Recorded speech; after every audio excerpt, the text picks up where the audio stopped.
আসসালামু আলাইকুম। আপনারা সবাই কেমন আছেন? আশা করি সবাই ভালো আছেন। আজকে আমি আমার বাবুর জন্য রান্না করলাম। কি রান্না করলাম? গরুর মাংস রান্না করলাম। কিভাবে গরুর মাংস রান্না করলে বাচ্চারা সুন্দর করে খাইতে পারবে এই ভিডিওতে পুরোটা দেওয়া আছে। অনেক সময় বাচ্চারা মুখে আঁশ বাজে, ওই জন্য খাবারটা খাইতে পারে না। ওই জন্য আমি ছোট ছোট করে স্লাইস করে নিলাম, কেটে নিলাম ছোট ছোট করে। দেখেন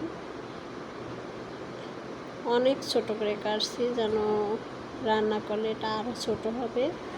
ওর মুখে যেন আঁশ না বাজে কোনোভাবেই। আঁশের জন্য ওরা বিরক্ত হয়ে খাবারটা খাইতে পারে না। কিন্তু মাংসটা সব বাচ্চাই খুব পছন্দ করে, কারণ বাচ্চারাও কোনটা স্বাদ খাইতে ভালো লাগে, মজা ওরা খুব ভালোভাবেই বুঝে। এটা আমার বেবি আলু খাইতে খুব পছন্দ করে, ওই জন্য সাথে কিছু আলু অ্যাড করলাম। আলুটাও ভীষণ পছন্দ করে, মানে আলুটা খাইতে ওর অনেক ভালো লাগে, তার জন্য কিছু আলু দিলাম, একটু বাড়াই দিলাম।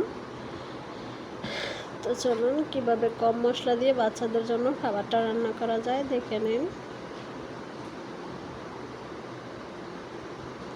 হালকা একটু মশলা দিলাম, একটু হালকা মরিচের গুঁড়ো, হালকা মানে কম, মানে একটু তো দিতে হবে যেন ওদের মানে এটা অ্যাডজাস্ট হয়। ওই জন্য হালকা একটু মরিচের গুঁড়া দিলাম, একটু হলুদ দিলাম, মানে কিছুটা তো দিতে হবে যেন ওরা ভবিষ্যতে জাল খাওয়াটা শিখতে পারে। ওই জন্য মানে একটু একটু করে খাইতে খাইতে শিখবে ওরা। আর আমি আমার বাচ্চারা একটু একটু করে দিতেছি, মানে এখন ও মোটামুটি অ্যাডজাস্ট করতেছে জালের সাথে। ঝাল না দিলে খাবারে প্রপার স্বাদ আসে না।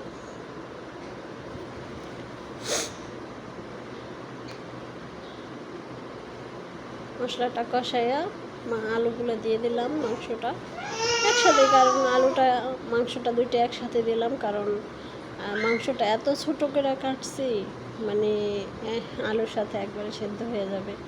আর আমাদের মাংসটা দেশের গরুর মাংস, ওই জন্য মানে মাংসটা তাড়াতাড়ি সেদ্ধ হয়। ওই জন্য আমি আলু আর মাংস দুইটা একসাথে দিয়ে দিলাম।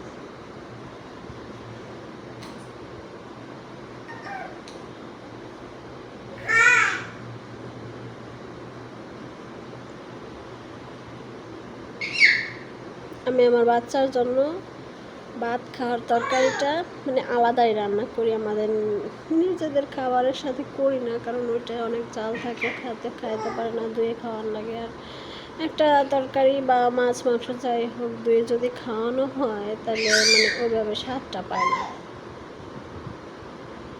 ওই জন্য ওর খাবারটা আমি আলাদাই রান্না করি। ওর মানে ও যেটা দিয়ে খাবে ওটা আলাদা রান্না করলে ও মানে ভালোভাবে ঝোল টোল দিয়ে সুন্দর করে মাখিয়ে ভাতটা খাইতে পারে।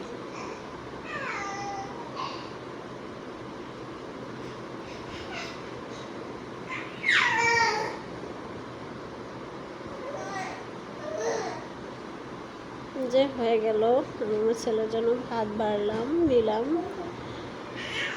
দেখেন কত ছোট ছোট হয়েছে মাংসগুলো।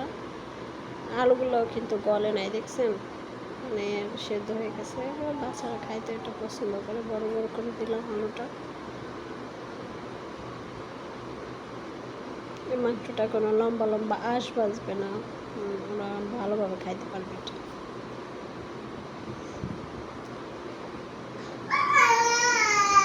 এতটুকু আঁশ ওরা খাইতে পারে, বিশেষ করে আমার বাচ্চা এতটুকু আঁশও খাইতে পারে, একটু মুখে বাজে না।